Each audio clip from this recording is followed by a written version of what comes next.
All right, Mike, thank you so much for joining us. I know you're in the midst of travel, and this was a little bit challenging to arrange, but we really appreciate your time. We have a great group here at Silverado's inaugural summit. We want to talk to you about the issue of the day, the decade, perhaps the century, which is China. You're, of course, representing Wisconsin's 8th Congressional District. You've been in Congress now for 6 years and have made quite a mark on your on Congress. You were the co-chair of the Solarium Commission that helped to revamp the cyber strategy for the nation a few years ago, and now you're chairing the Select Committee on China, which we'll talk about in a few minutes. But I wanted to step back and ask you a more fundamental question. I believe for a long time that we're in a new Cold War, Cold War II, II, not 2.0, because it's not really a continuation of the old Cold War. It's a very different Cold War. And I think you believe the same. You've said so on many occasions. But you're also a grand strategist. You got a PhD from Georgetown, focusing on the Cold War strategy of the Eisenhower and the Truman administration, which probably makes you overqualified for Congress, frankly. But where do you see things going? In the Cold War, we had the strategy of containment with the Soviet Union, with the ultimate goal of believing that the Soviet Union was a natural phenomena, it would not survive, it would ultimately fall apart, which of course did happen. China's a very different beast, right? It's not going to destroy itself. It's not going to fall apart. So what are we trying to achieve vis-a-vis China in this Cold War II? Well, first of all, Dmitry, thank you so much for letting me join you. Sorry I can't be there in person, but I've been phenomenally impressed with everything you're doing at Silverado. And I probably bug you on a daily basis to sort of test ideas, to leverage Silverado's work. And I really just appreciate the fact that when you formed this organization, you did it as a vehicle to actually turn ideas into action, as an accelerator. And it's actually inspired some of the work we're doing on the Select Committee, not just write sort of white papers that they don't go anywhere and don't influence policymakers. And so I really appreciate that. And obviously, without your help, the Cyberspace Solarium Commission would not have been successful. That is not an exaggeration. I have no reason to blow smoke here. Like, you were essential to that enterprise. So thank you. And thanks for the kind words. Anytime someone suggests I must know something or be a grand strategist because I have a PhD, I'm reminded of what Eisenhower said of intellectuals, which is that they're men who take more words than necessary to tell you more than they know. And I'll probably prove that in my long-winded answer here. I find the analogy of a new Cold War helpful both for the similarities as well as the differences that it illuminates. The similarities being it's a whole of society effort. We're probably going to need to reimagine or reform a lot of our national security institutions. Hopefully there's a bipartisan core to this effort. The differences are obvious, right? We never had to contemplate selective economic decoupling from the Soviet Union because our economies didn't really interact. I think China's far more formidable in many ways than the Soviet Union was, emphasis perhaps more on gray zone warfare than actual warfare. But maybe sort of foot stomp that point, I think it's important for people to realize that are very nervous whenever you start talking about a new Cold War, that there are worse things than Cold War. Hot war, nuclear war, surrender are three things that I think are worse than Cold War. So it just as the old Cold War might have been the least the best among bad options, we need to sort of wrap our heads around that this may be the best possible outcome. And there are alternatives that are far worse and far more likely if we're not able to accurately diagnose the situation. So that's point one. Point two, what are we trying to achieve? Well, ultimately, I would say, maybe this is a similarity. I do believe that authoritarian systems, totalitarian systems are inherently brittle. They don't have robust feedback loops that sort of condemn them to ineptitude and perhaps eventual failure. I'm not saying we should rest our entire strategy on the assumption that the CCP is going to screw up, even though they face massive demographic and economic challenges in the 2030s. But I do think we can, with a long-term, strong policy, produce behavior change. In our first hearing, Matt Pottinger referred to this as not a policy of containment per se, but a policy of constrainment, one that recognizes the complexities of the international system, the economic interdependence of our two countries, but still defends and ultimately deters CCP aggression going forward. So that's what I have in mind, because I've realized that I'm not allowed to just get away with falling back on what Reagan said, which is we win and they lose. Though I very much hope we win and they lose. That's great. Well, let's talk about your committee. So you just got started a couple of months ago. You've had 2 hearings so far. You've got the length of this Congress, which is not a lot of time. So what are you trying to accomplish? What is going to be the hearing schedules? What is going to be the output of your committee? The speakers asked us to do 2 things fundamentally. The first, and perhaps I think most important and most difficult, is to communicate to our colleagues, and by extension, the American people, why any of this matters, right? In Congress, we tend to jump right to the legislation, right to the solution, right to the talking points, the soundbite, without sort of explaining why your average American, why someone in Northeast Wisconsin should care about the threat posed by the Chinese Communist Party. And until we effectively explain the why, we're not going to be able to generate support for the policies that I think are necessary to win this new Cold War. And so constantly communicating the simple, big ideas that underlie why this matters is our most important task. So in that way, you can sort of think about us as the speaker's sort of external communications entity on all CCP related legislation. And the second thing, inspired by Silverado, which I alluded to before, is to act as the speaker's incubator and accelerator on China related legislation. Because China affects everything, legislative efforts on China get referred to multiple committees. It may shock you to learn that committee chairs are often ambitious, often jealously guard their jurisdictions, sometimes don't work together.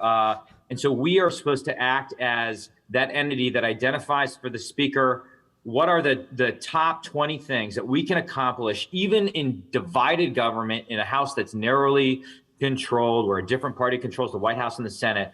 What is that bipartisan center of gravity that we can violently execute in this Congress and get it done? And oh, by the way, because we tend to forget the basic tenets of Schoolhouse Rock, it's not enough just to have a strategy for something passing the House. What is the strategy for helping our colleagues in the Senate to pass that same piece of legislation and ultimately getting it on the president's desk? I would say that was something I think we did somewhat effectively on the Cyber Solarian Commission, in that we recognized that the most important part of our work wasn't going to be a report that everybody read and was in awe of and inspired them to action. Because we were a legislative entity, we started drafting legislation from the start, and we used the fact that we had 4 sitting legislators on the commission to actually get legislation passed through the United States Congress, which is never easy on any given day. So it's really communicating why it matters and then accelerating smart bipartisan CCP-related legislation and policy in the 118th Congress. And from a timing perspective, how are you thinking about this? You've got less than 2 years left. Are you going to wait till the very end to release these legislative priorities, or are you going to try to embed them into the different vehicles throughout the next couple of years? So according to H-Res 11, which was the law that passed creating the Select Committee, our policy recommendations are due to the committees of jurisdiction by the end of this year. So this is why I'm going bald even more than I was before and losing sleep, because we're 3 months into the year and we're having to put pen to paper now. So we're very much building the airplane as we fly it. So we have to have our policy recommendations ready to go by the end of the year, and then any reports we do are due by the end of 2024. That being said, you have to recognize the reality of 2024 being a presidential year, and so I sort of feel like a year and a half is the window we have to make a serious impact. At my most ambitious and perhaps my most naive, what I would like is for the Select Committee to influence the thinking of both parties, and for, as the candidates in both parties, whoever they may be, are looking for China-related legislation, for that to be reflected in both party platforms. Again, the number I have in my mind is sort of 70 and 70. What's the 70% that Congress can agree on when it comes to countering CCP aggression, and that 70% of the rest of the world agrees upon? A final thing I'd say on that is I actually don't think that we want to lump everything into one big report. I right now, my working hypothesis is that it makes more sense to do a series of smaller reports that are digestible and readable and written in acronym-free, simple and direct language that really, so for example, we just had a hearing on the CCP's ongoing Uyghur genocide. There are probably 10 policy recommendations that came out of it. So what we're trying to do right now is write a shorter report that captures the essence of the hearing and that sort of 70% from the hearing related to the Uyghur Forced Labor Prevention Act and some other things that came up, and just kind of build a body of work over the course of the next year and a half that ultimately results in not only what the 118th Congress can do, but what could be a roadmap for action for a future president. You can always tell a Marine, always focus on action. So great to hear. Mike, we have a lot of business leaders in this room, a lot of people from Fortune 500 companies and other industries across technology, energy, security, and so forth. And what we've been hearing is that over the last few days, there's been a major forum in China, the China Development Forum, and some people just got back from there. And the reports from it is basically that the message that China delivered to these business leaders is that China is open for business, that after the zero COVID shutdowns, they're back. They want foreign investments. They're willing to open up and remove any obstacles that they may have in place. And what would you tell to business leaders that are looking at this and also looking at the morass that we often have in the United States in terms of Congress sometimes being unable to pass things like permitting reform when it comes to energy security projects, that we have a lot of regulatory constraints. How should they be thinking about investing in China going forward versus investing here domestically? Well, I think this is the exact same message that Liu He delivered at Davos. And you could almost like the eagerness to believe it was palpable in the foreign policy community, in the business community, in the Wall Street community. But it seems entirely bogus to me because, of course, weeks later we had the CCP spy balloon incident. We had a tantrum by Xi Jinping. We had sort of a brief return to wolf warrior diplomacy. I don't know how much more evidence we need to understand that this is a charm offensive designed to lull us into a false sense of security. And I have no doubt that they want American capital to continue to flow to China and American businesses to deepen their exposure to China. But I don't think we should be under illusions that's going to change their behavior going forward. Increasingly, I see investing in China as a material risk for major asset managers, major American businesses. So now all of you are probably thinking, oh, this Gallagher guy is super crazy and he's going to blow up the global economy. Suddenly I've become very popular overnight and everybody wants,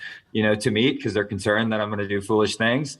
Let me sort of end then on a note of humility. Listen, I recognize that this in my opinion, if you conceive of our overall grand strategy vis-a-vis China, such as it exists, and I'm not sure it does, as having three lines of effort. One is sort of a pure military hard power line of effort. One is what I would call sort of an ideological warfare, human rights line of effort. And the third is what I call economic statecraft, selective economic decoupling, de-risking, whatever we're calling it. This is the most complex, as I hinted at the outset. I get it. We all made the same basic bet on China for the last 2 decades. It made sense. It was a bipartisan bet. It happened not to work. But I don't think doubling down on the engagement hypothesis, the responsible stakeholder hypothesis, is a good geopolitical or a good business decision. So we're going to have to figure out what is the appropriate framework for de-risking that makes sense. And what we come up with on the committee is probably something that makes, the Chamber of Commerce a little bit nervous, but I don't think it's something that I'm not advocating for a complete decoupling. I'm not advocating for a descent into autarky. That doesn't make any sense for America. And above all, what I am saying is that as we take steps to ensure that we are not dependent on the largesse of the Chinese Communist Party, which is in point of fact a genocidal communist force, for the things like advanced pharmaceutical ingredients, subcomponents for energetics, subcomponents for solar panels, that we simultaneously, semiconductors exactly, deepen our engagement with the rest of the world. You can't selectively decouple without simultaneously enhancing your economic and technological partnerships in other regions with allies, partners, and even frenemies, countries that don't fall into a neat category of autocracy versus democracy, or could be defined as being part of the free world. So all I'm saying is it's complex, but I'm trying to figure out a way in which, if nothing else, American capital and brain power doesn't facilitate and subsidize our own destruction in the form of expediting the CCP's military modernization or the perfection of its techno-totalitarian state. So if any of you can help me figure that out, I'd welcome your thoughts.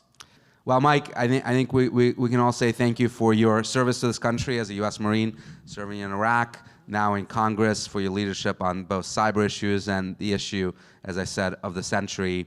As you said, Cold War II, II, is perhaps not a great outcome, but it's certainly better than a hot war, and we should all want to avoid that. And perhaps Cold War II is actually more dangerous than Cold War I. We've managed to have a pretty stable relationship with the Soviet Union for much of that history.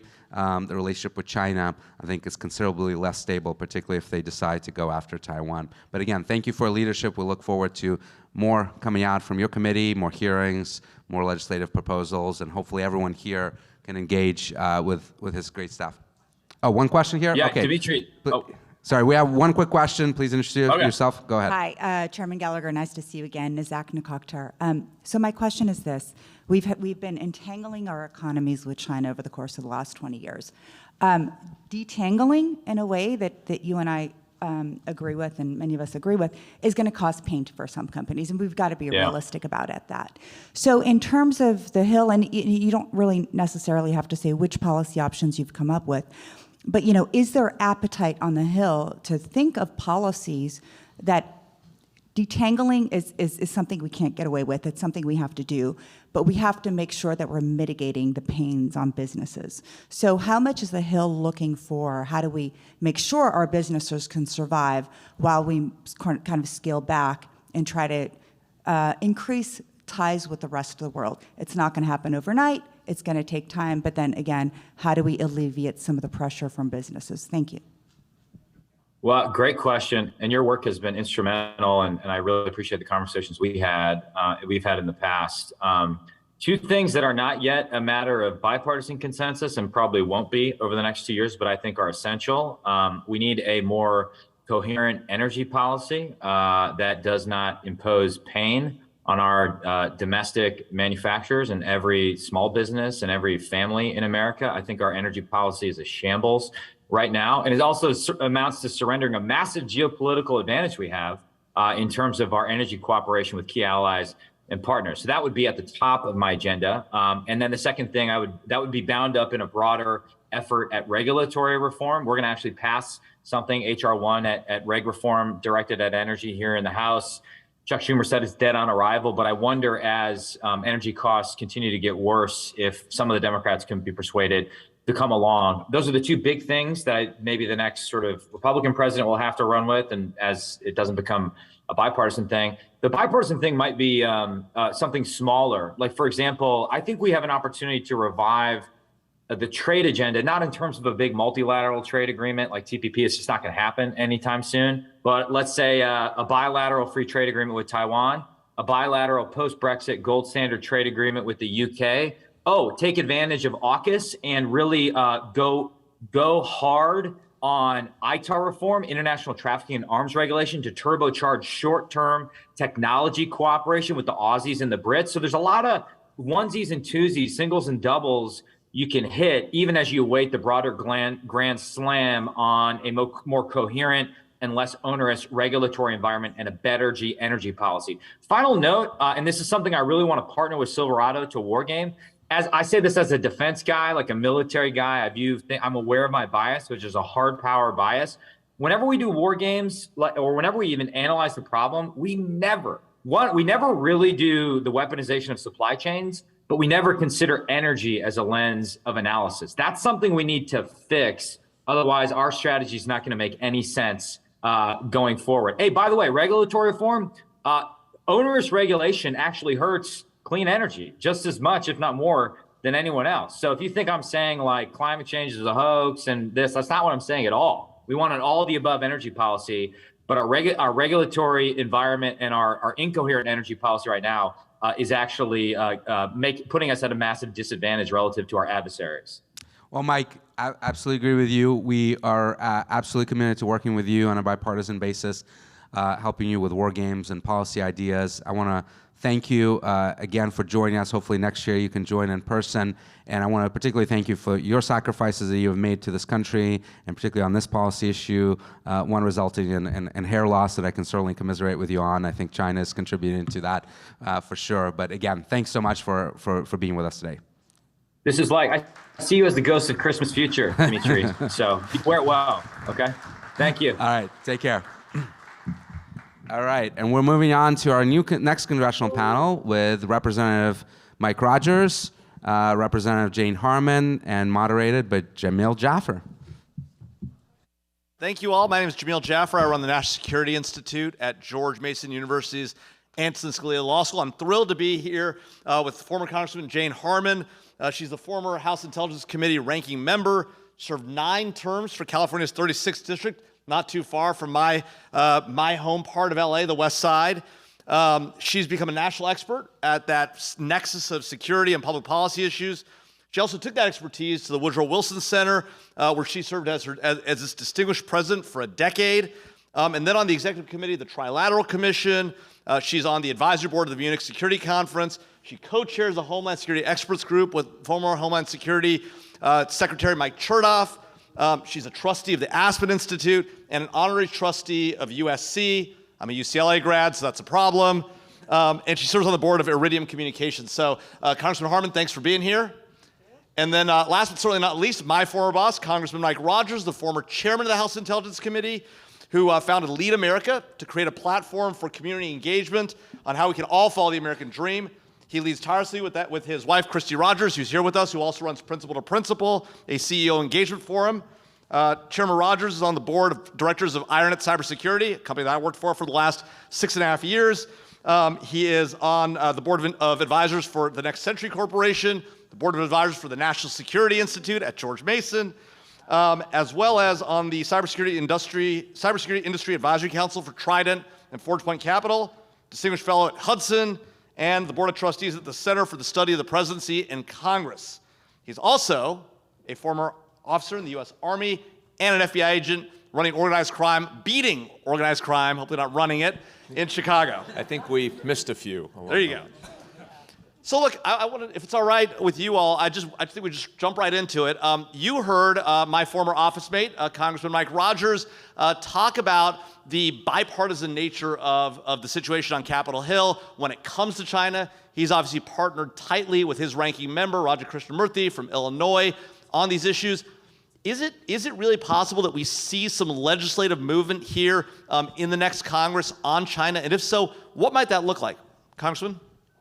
Well, first of all, let me start with this. This is what bipartisanship used to look like. I love that. And it still does between us. And it's okay. I'm sure Christy and Bob are okay with that. It's not the first time we've hugged each other, and it's certainly not the first time we've been on panels together and worked together and agreed with each other. So there. I thought Mike Gallagher was fabulous. Yes. And we've all heard of the 3 tenors. Right now in the House, there are the 3 Mikes. There's Mike Gallagher, there's Mike, the chair of the Intel Committee, and there's Mike, the chair of the Foreign Affairs Committee. All of them, Turner and McCall and Gallagher, are fabulous. And if this guy were still there, we'd have the 4 Mike rule.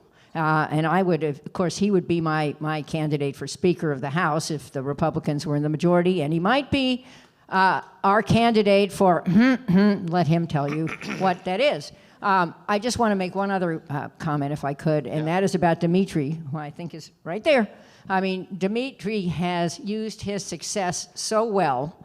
One of the things you haven't heard that he did was the Wilson Center, when I was there for a decade, had foreign policy schools on Friday afternoons for Capitol Hill staff, bipartisan, bicameral, and we taught 3 subjects: foreign policy, cyber, and AI. And who was our all-star, rock star cyber teacher?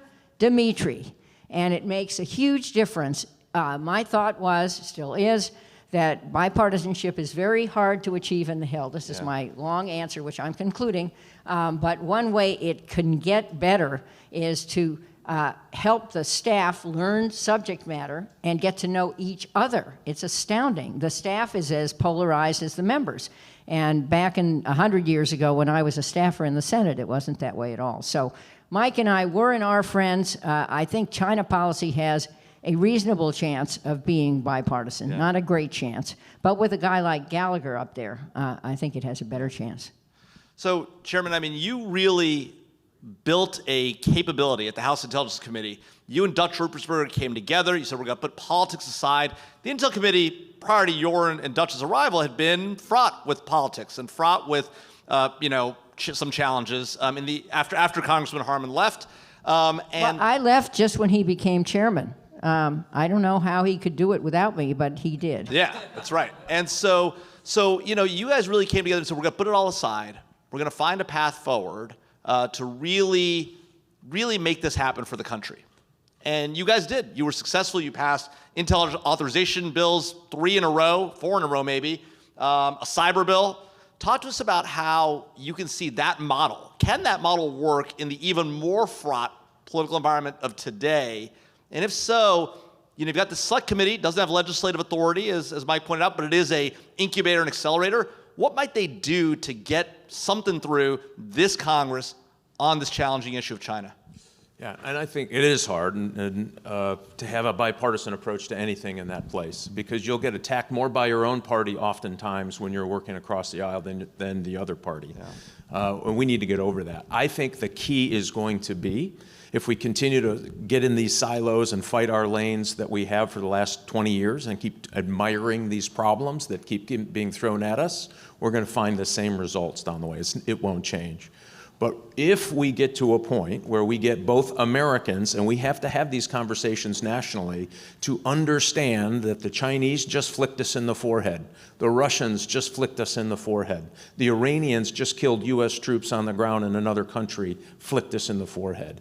If you all think that that is just a coincidence, we are fooling ourselves, and let's all go to the bar together.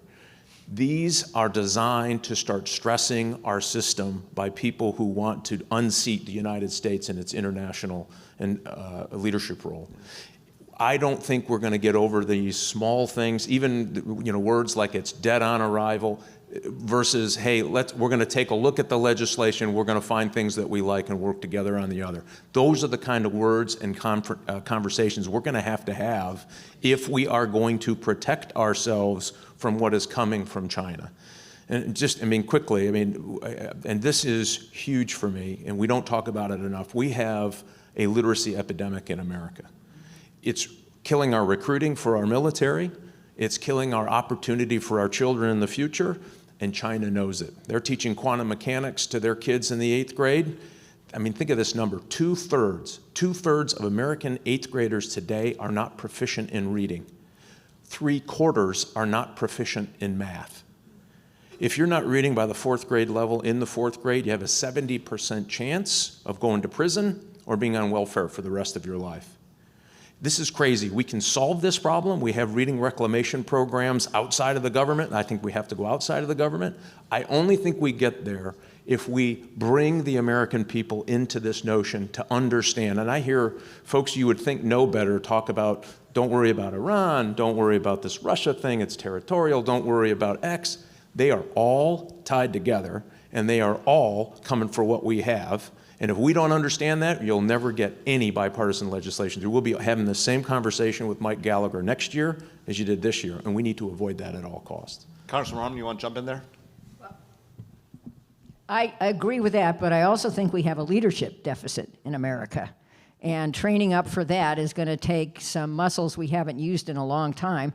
And I would just point out, at least from my vantage point, that the business model of Congress is broken. What do you mean? The business model is now blame the other side for not solving the problem. Both sides do this. Right. Because if you work with them, you are bipartisan. And if you are bipartisan, which is now a toxic word, you'll get primaried, a new verb. And most of our elections, at least in the House, are won and lost in partisan primaries. So the result is that if you're focused on re-election, you cannot work with other people. This is just a tragedy. This is part of the leadership deficit. You cannot work with other people. You have to stay in your silo with your siloed staff on your siloed issues. And what is voted on the floor often is a press release designed by one side to make the other side look bad. And from what I hear about H.R. 1, it's got a lot of good stuff in it, but as we heard last night, it's designed to be partisan. Yeah. Why do that? Why not design something to be bipartisan and have the new tiny weeny majority in the House look great for America? Well, so Congressman Rogers, you have been out and about.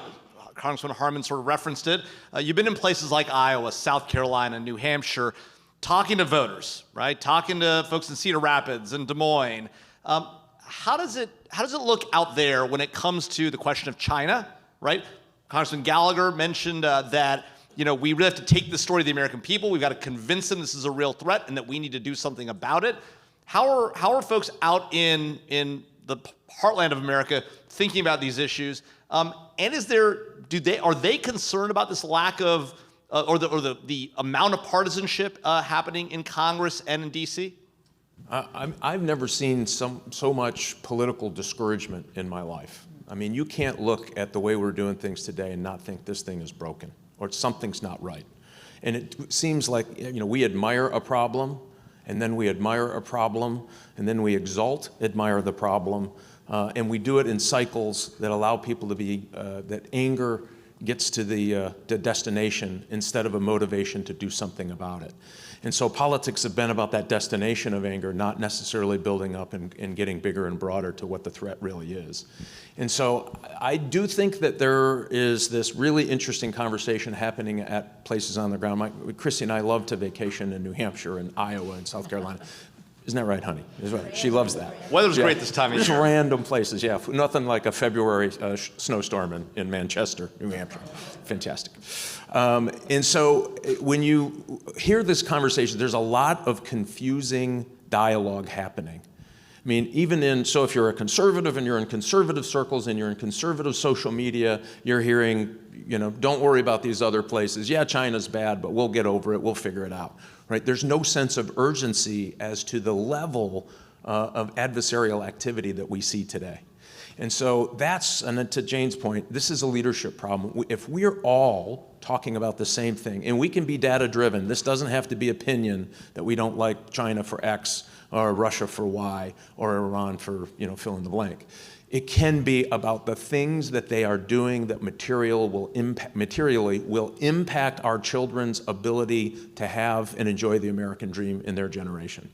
And there's just a new poll out that is a staggering number of people in America believe it's over for their kids. They're not going to have a better America than what they found, right? Think of that. This is on our watch, about the age of everyone in this room. We are on the helm.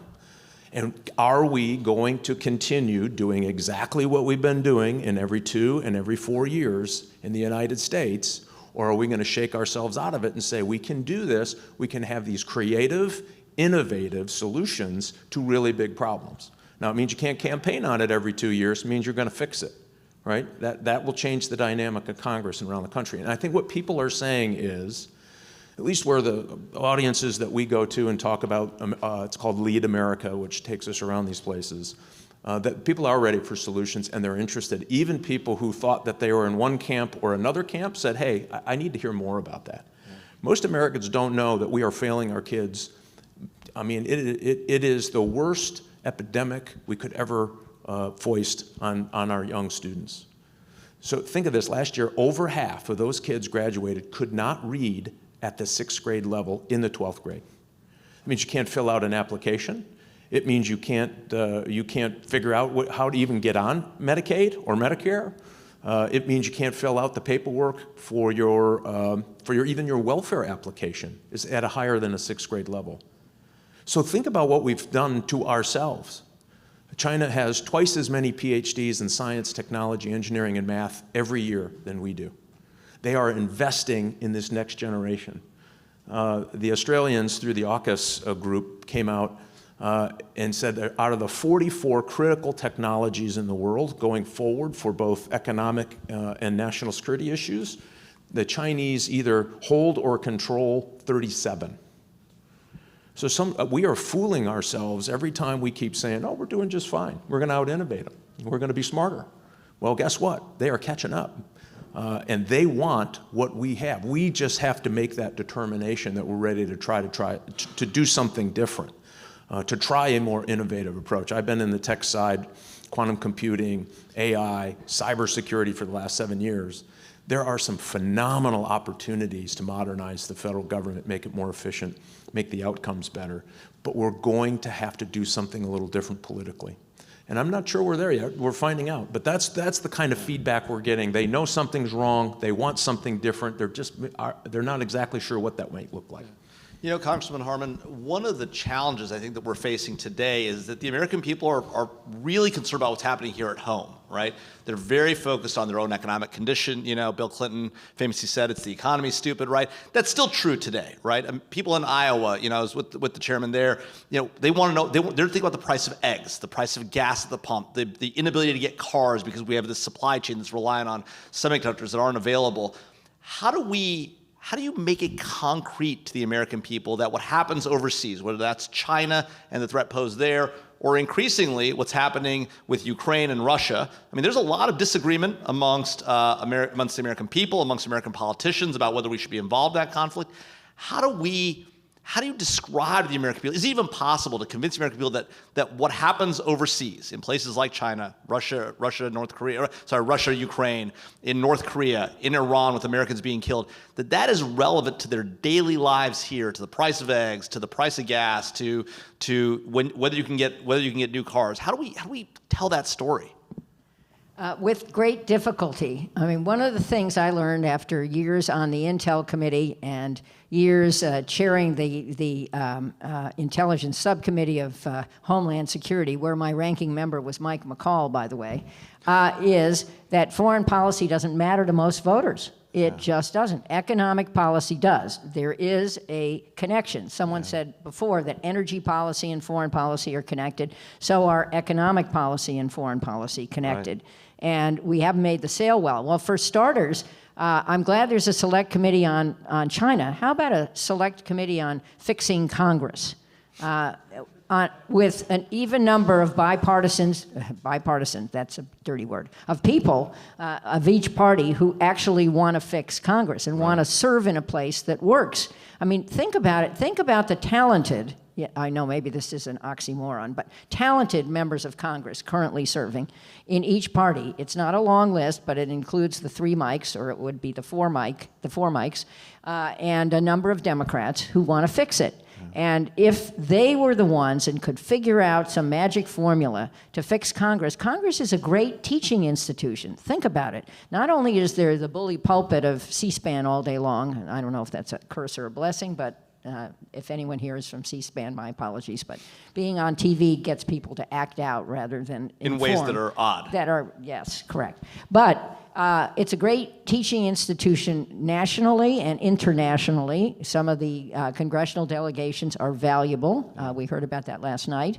But it's also a great teaching institution locally, because each member represents about the exact number of people, same number of people in somewhere, and that member often has a very interesting local background and can wander around and tell people about these connections. And maybe because that person is elected, is trusted by those people. Maybe it's exactly the opposite. But the teaching opportunities are huge. So my bottom line is, if Congress actually worked, it could have a huge role in connecting the dots. Yeah. You know, Chairman, this is a great point, right? This idea that that Congress ought to work harder for the American people, or work differently, or be effective. We have seen, you know, I'd say at least 3 presidents in a row, 2 of them from the legislative branch, who seem to prefer the Congress not work, right? That they're able to get a lot more done as an executive when Congress is non-functional. And, you know, at least within our party, there's at least some notion that, at least even now, that even though we have the House, it might be better if Congress didn't do anything. They didn't legislate, right? What do we do about that fact? How can we really get Congress to work if the story of the American people from the leaders they elect for 4-year terms is, it's actually better if Congress doesn't really do anything. They can only make it worse. And I think this tends to be more of a story amongst conservatives, right? Yeah. How do we solve that? That seems like a harder problem to solve, particularly in the conservative movement. Yeah. Well, the first thing I would do is tie their salary to completing the budget every year. Why not? Don't make it by the date. I would do it earlier than October 1st because the business cycle is wrapped around whatever that date is.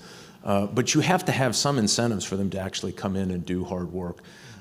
I would, and think about this, there are organizations that we have in the United States that we've created, I don't know, a little over 10 years ago now, have never been reauthorized.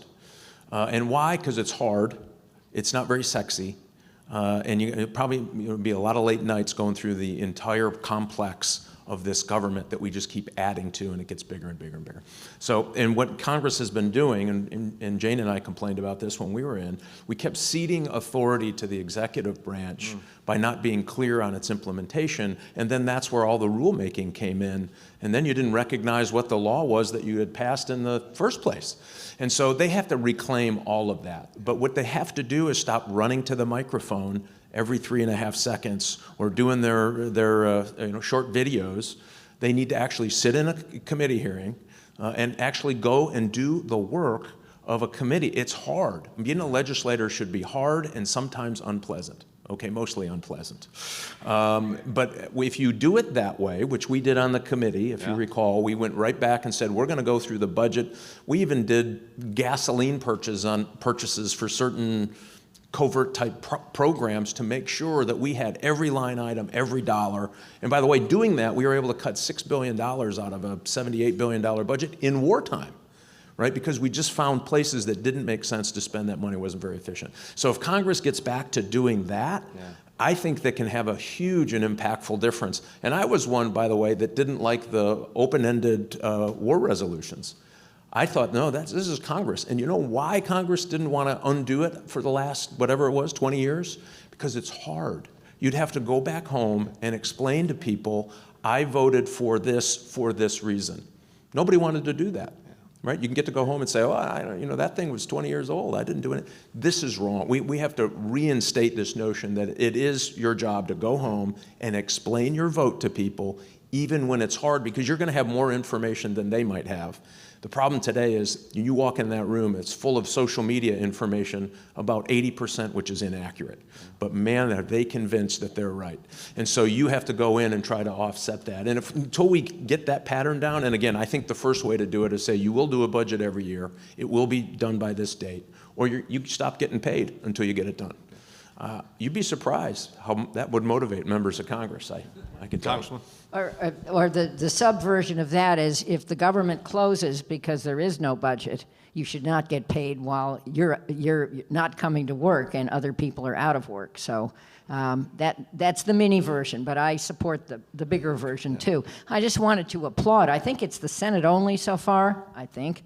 Maybe I'm wrong. That is repealing the 2 authorizations to use military force in Iraq. Iraq, yeah. Neither of which has any relevance to anything anymore. And oh, by the way, I was in Congress. This is before you, Mike. No, you were there. And I voted for the second one, the authorization to use military force in Iraq. It was based on, sadly, flawed intelligence information. And one of the things we actually did then, the Intel Committee did, was to push forward a reform of the way our intelligence community works. And that was the IRTPA, the Intelligence Reform and Terrorism Prevention Act. I actually remember that. On a bipartisan basis. That was very impressive, by the way. That I remembered it. Thank you very much. What does that say? But it passed in 2004 on a bipartisan basis. Pete Huckstra, who was then chair, and I was ranking member of Intel, were for it. And 2 leaders in the Senate were Susan Collins and Joe Lieberman. And we created the Director of National Intelligence. Not to say that's a perfect structure, but it was sure better than the one we had, the business model from 1947, which we were operating under, which gave us the failures on 9/11 and Iraq National Intelligence Estimate. So, Congressman Harman, you're on the advisory board of the Munich Security Conference. I want to talk a little bit about our allies and some of the domestic challenges we face in this space. We're obviously in a generational conflict with China, right? They're seeking to get ahead of us in a variety of areas, including technology. But we have this challenge, both here in the United States and with our allies in Europe, where our best players on the field, right? These technology companies that have been so innovative and so lean forward and so successful and capable and have really driven our economy are under pressure here at home. Conservatives are upset because of the way that conservative voices are treated by technology companies. Liberals are upset because of the way that workers are treated. And there's this sort of coming together of let's go after American technology companies, big and small, let's go after them. And then Europe, of course, says, oh, well, part of the problem is these big American technology companies, we need to push them down. And of course, this all seems counterintuitive at a time when we're, in a generational fight with China. How do we address both that domestic piece and the sort of US-EU piece, get us on the same page to ensure that we're all innovating rapidly in an effort to push China out of the game? That's a really hard problem. And I don't think Europe has it right, but I also don't think we have it right. I mean, curbing innovation is bad. Yeah. And we also live under a constitution, a printed, written constitution, the oldest in the world, and let's hope we can keep it, that protects freedom of speech. Right. On the other hand, it doesn't protect freedom of hate speech to incite people to violence. That is not protected. And how to figure out the way to keep the internet free and conversation open, let's start in Congress, which doesn't do it, but how to do that while at the same time making sure that the feed that people get is not only not factual, but can cause them to commit harms, is a very tricky thing. So I think we have to keep at it and try to do better. And what would I be for? I would, of course, be for Europe and the U.S. and other countries that are like-minded to be aligned on this issue. And I think we have to work for that. I mean, one of the things I think we can all salute Joe Biden for, and I don't salute him for everything, I do not, is restoring our alliances. I don't see how we can prosper in a world, including this generational or civilizational fight against China, if we don't have strong allies all over the world. And Biden is not only restoring our alliances in Europe, the Middle East is trickier. We ought to talk for a second about Israel, because Israel is just exploding right now in a way that's hugely dangerous. I'd love to know what Mike thinks. But we've restored them in Asia. AUKUS is one part of it. We're building an archipelago of military bases, which is, I think, a good thing, which I am for.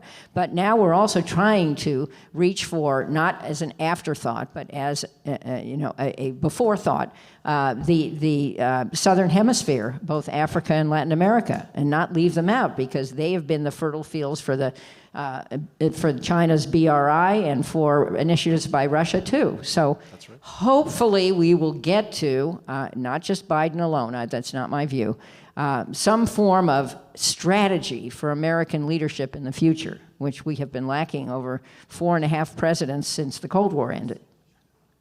I mean, look, Chairman Rogers, you sat on the board of a number of technology companies, right? You're in this space. You've been an investor. You've been an operator of some of these technology companies. How do you see the sort of technology piece, the chasing down of American, technology and innovation here domestically for political reasons on both sides of the aisle, and then that relationship with the EU and the US, where we can't seem to get on the same page when it comes to technology innovation, even though that's likely the biggest chunk that we've got to address if we're going to really go to and win this battle with China? Yeah, listen, I look at the FANGs a little differently than most. Some of those are big advertising companies that have good technology platforms. I mean, honestly, that's how they, you define a company by how it derives its revenue, and they derive their revenue from advertising. And so doing that kind of rattled the cage over years about what are you taking from me and commercializing and making a profit on. Probably all worthy of conversations. But what frustrates me, I think, and every White House has done this, everyone, when they get in problem, they want to have a technology conversation. Who do they call? They call the FANGs. They all march up. There's just an article about how many times Facebook and Apple were in the White House and the Oval Office having meetings in the last 2 years. And some of that's probably pretty good to have that happen, and some of it you kind of scratch your head. It is the small companies like that I'm certainly aware of, and I know Dimitri is aware of as well, that are doing phenomenal things that are going to fundamentally change how we can modernize the U.S. government and make us all more competitive against a Chinese economic, diplomacy, military, and intelligence effort of which they've lashed up. Right? We don't do that in America. We just haven't done that yet. We're going to need to if we're going to do this. And so that small technology, I just think we just have to continue to have conversations and try to take out the vitriol when we talk about company A or company B. So, when you had conservatives seeming like they were getting a different treatment, those are fair conversations to have, but it doesn't mean you kill the company. Yeah. It means you have a conversation with a company about how you get that right. We just haven't gotten there yet. We're so much on, club your enemy first, that sugar high of politics, which is so broken, right? I poke you in the eye and I go on and I get more Facebook likes and I get a lot more Twitter followers, and then it's over, right? And then you go on to the next one. We have to get out of that. If we're going to fix this problem with American technology companies where the perception in these cases can be reality, then you have to start having conversations, but it has to be everybody in the room to have that conversation. Well, look, I think that's a great note to end on, so please join me in thanking our panel.